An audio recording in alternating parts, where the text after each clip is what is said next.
আসসালামু আলাইকুম ওয়া রাহমাতুল্লাহ। আরবি আরাকান বাংলা নিউজে আপনাদের স্বাগতম। সঙ্গেই থাকছি আমি আয়েশা। আজ 25শে এপ্রিল 2025। আরাকান আর্মি এবং নাফ নদীতে ক্রমবর্ধমান ঝুঁকি। বাংলাদেশ যখন নিজেকে বঙ্গোপসাগরের অভিভাবক হিসেবে অবস্থান করছে, তখন কৌশলগতভাবে গুরুত্বপূর্ণ নাফ নদীর উপর তাদের নিয়ন্ত্রণ ক্রমবর্ধমান চ্যালেঞ্জের মুখোমুখি হচ্ছে, যা বাংলাদেশের টেকনাফকে মিয়ানমারের মংডু দক্ষিণ থেকে পৃথক করে।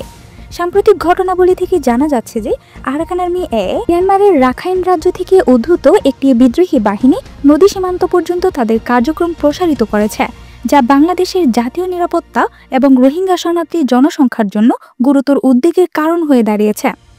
2024 সালের আগস্টে মায়ানমারের সামরিক বাহিনী তাতমাদো ধারাবাহিক পরাজয়ের পর রাখাইন রাজ্যের বিশাল অংশের নিয়ন্ত্রণ আরাকান আর্মি এর কাছে হারায়।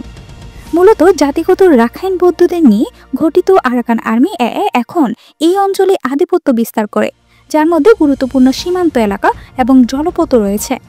বাংলাদেশের বান্দরবান জেলাসহ সীমান্তের উভয় পাশের রাখাইন সম্প্রদায়ের সমর্থন রয়েছে এই গোষ্ঠীর জন্য। তাদের জন্য রসদ সরবরাহ করছে বলে জানা গিয়েছে। এর অভিযানের মধ্যে এখন 84 কিলোমিটার নদীর সীমান্তের নিয়ন্ত্রণ অন্তর্ভুক্ত। স্থানীয় জেলেরা জানিয়েছেন যে 58 দিনের মৌসুমী নিষেধাজ্ঞা শুরু হওয়ার আগেই উচ্চগতির নৌকায় এর টহলদারি মাছ ধরার কার্যক্রম বন্ধ করে দিয়েছে। 150 জনেরও বেশি জেলেকে অপহরণ বা মুক্তিপণ আদায়ের খবর পাওয়া গিয়েছে। ইয়াবা চোরাচালান এবং অন্যান্য অবৈধ কার্যকলাপ উত্তেজনা আরও বাড়িয়ে তুলেছে।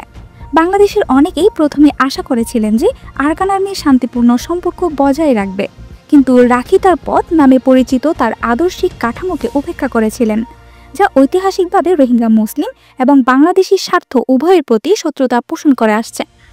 পালতুয়া জনপদে আরাকান আর্মির বর্তমান আধিপত্য ভারতের কালাদান পরিবহন প্রকল্পে এটিকে একটি গুরুত্বপূর্ণ খেলোয়াড় করে তোলে, যা বাংলাদেশের অবস্থানকে আরও জটিল করে তোলে। বাংলাদেশের সেনাবাহিনী তাত্ত্বিকভাবে আরাকান আর্মি এবং তাতমাদো উভয়ের চেয়ে শক্তিশালী, তবুও বান্দরবানের মতো সীমান্তবর্তী এলাকায় আরাকান আর্মির অনুপ্রবেশের বিরুদ্ধে রাষ্ট্র এখনও দৃঢ় পদক্ষেপ নেয়নি। পর্যবেক্ষকরা অতীতের তোষণ নীতির সমালোচনা করেছেন এবং নতুন সরকারকে আরও দৃঢ় অবস্থান গ্রহণের আহ্বান জানিয়েছেন।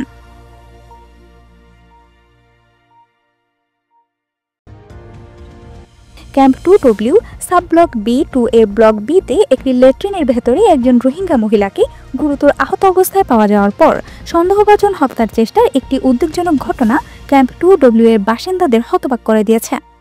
ঘটনাটি গত মঙ্গলবার 22 এপ্রিল ঘটে। সম্প্রদায়ের সদস্যরা জানিয়েছেন যে তারা ছাদের সাথে লাগানো একটি দড়ি দিয়ে ঝুলন্ত অবস্থায় মহিলাটিকে দেখতে পান, যার ছুরিকাঘাতের স্পষ্ট চিহ্ন ছিল, যা একটি হিংসাত্মক আক্রমণের ইঙ্গিত দেয়। ভুক্তভোগীকে দ্রুত নিকটতম ক্লিনিকে নিয়ে যাওয়া হয়, যেখানে জরুরি সেবা প্রদানকারীরা প্রাথমিক চিকিৎসা প্রদান করেন।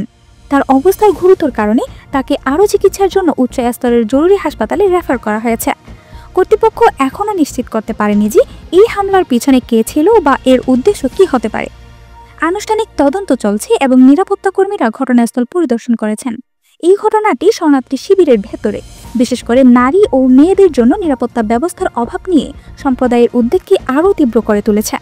মানবাধিকার গোষ্ঠী এবং স্থানীয় স্বেচ্ছাসেবকরা আইন প্রয়োগকারী সংস্থাগুলির উপস্থিতি আরও জোরদার করার আহ্বান জানাচ্ছেন।